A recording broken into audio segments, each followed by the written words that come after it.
Okay, this is Lizzy, and I actually call her Pee-Pee because when Barry first brought her home, she looked like pumpkin pie. It was right around Thanksgiving or so, so I always call her Pee-Pee. Pumpkin pie. Anyway, obviously she's not big enough to ride yet. She's getting there. But you can do all sorts of stuff with these guys too, and these guys have she's gone through an awful lot already. So, and I had to wake her up too. She didn't want to get up, just like Sadie. She did not want to get up. Now I'm going to show you something here. When you got these rope halters, and you don't want to go get a full halter or anything else, you can take these and use these the same. This one's obviously going to be too big for her. Her head up.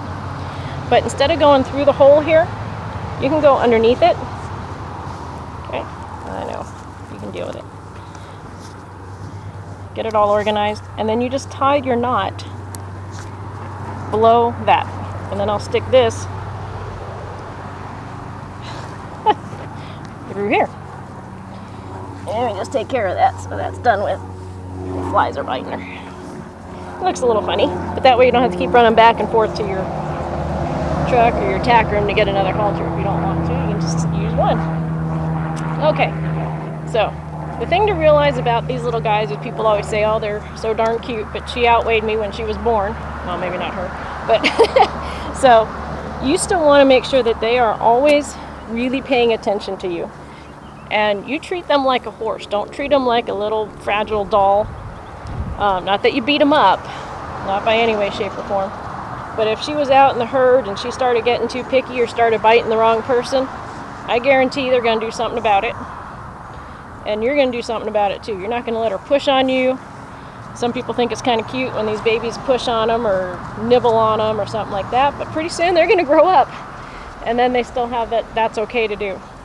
So you're going to do everything with these babies so that they can do everything before you get on and ride them.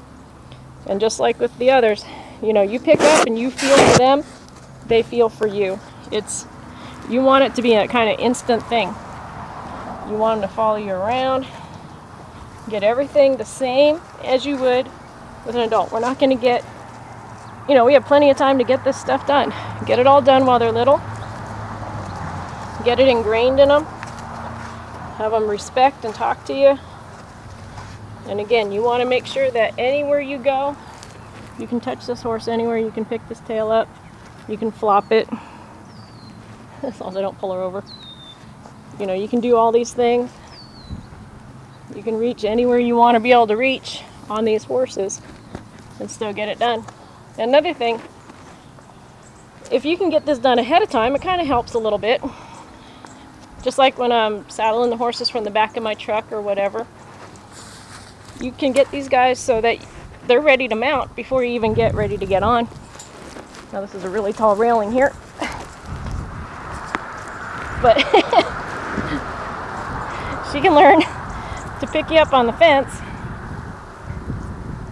She's never going to get tall, but you never know. Might have a handicapped rider someday that needs to ride and something like that, and you need to pull them up to a block. Or just somebody older that can't get on from the ground, or somebody that's missing a leg, or who knows. Like, what are you doing way up there? So you want them to be able to get in these positions, be able to pet them, do all this stuff. And then I can come down a little bit lower. Too old for this.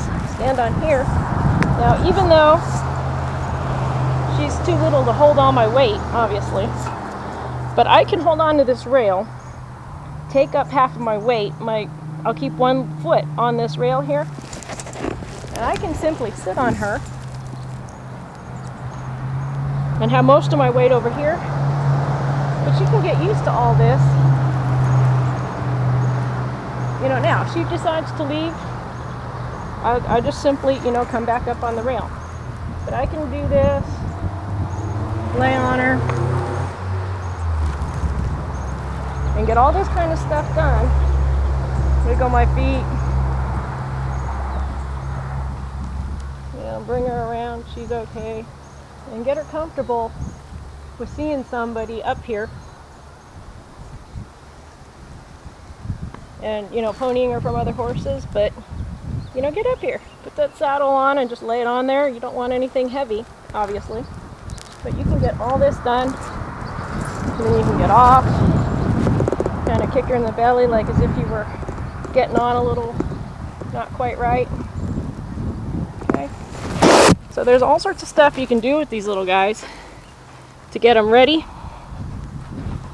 Including if you want to practice putting that bit in their mouth and getting them good for bridling, use your halter rope. Their teeth are sensitive right now. Life's going on. You don't want to be banging them. But you can simply bring their head over just like normal, like what you do with your halter. Don't stand on the line. Take this rope, and just as if this was a bridle and a bit, I'll put this up underneath here, open up her mouth, and simply stick that rope in there. Let her play with it a little bit. Bring her nose back over, and let her spit it out. Just get her good at taking stuff and being okay with you without getting too low. Stick that in there. This way you won't ever hurt her teeth. You're not going to hurt her. She kind of gets used to being handled in the mouth. She gets good about all that. Gets good about dropping it. Put your hand up here on the foretop here and just kind of allow her to come down. Get her comfortable with you. Sticking in her ears. Let's see, she was eating. Your rope gets a little dirty, but that's alright. That's what they're for. Just nice and simple. Just tipped over here. Stick my thumb in her mouth just as if I had a bit. Stick that rope in there. How good can you get this before you do it the first time? You can kind of let her play with that a little bit. It's not right where her teeth are, so she's kind of gumming it more than anything, getting it full of hay. No, not pulling hard. Just sucking it back up in there to her teeth. You can let her play with that. Shake the dirty hay off there. So you can get them good at this. You can even get these babies. Come up to me. You should be able to reach in any horse's mouth and pull that tongue out eventually.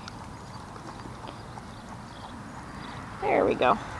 So you want to be able to grab in your horse's mouth and pull out that tongue, kind of play with it a little bit. You start that now, life's good.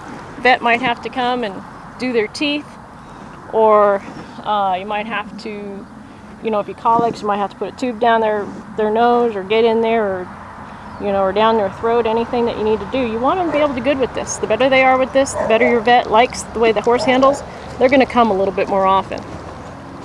So it's nice and easy. Be able to reach in there and grab that tongue. Be able to go up into their nostrils. Be able to lift their lips, look at their teeth. Be able to rub their gums. Move this all over the place. Clean off your hand. To be able to open their eyes. You want to be able to do all of this with any of your horses.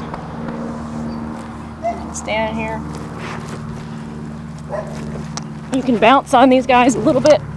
Not getting all the way on because she's kind of little yet. But you can get all this stuff good. Grab that tail. Pull it in between their legs. Shush it around a little bit. Get up close and personal with these guys. Do everything on both sides. And just get it all good. Just constantly get in your horse's space. Get things in your horse's space. If you find something that's not going to hurt your horse, get it in there. So that they're comfortable with everything. They should be able to follow every feel at any age. By the time they're up and standing, you can start this stuff. Even before they're really standing hardly. Get them used to everything. Thank you.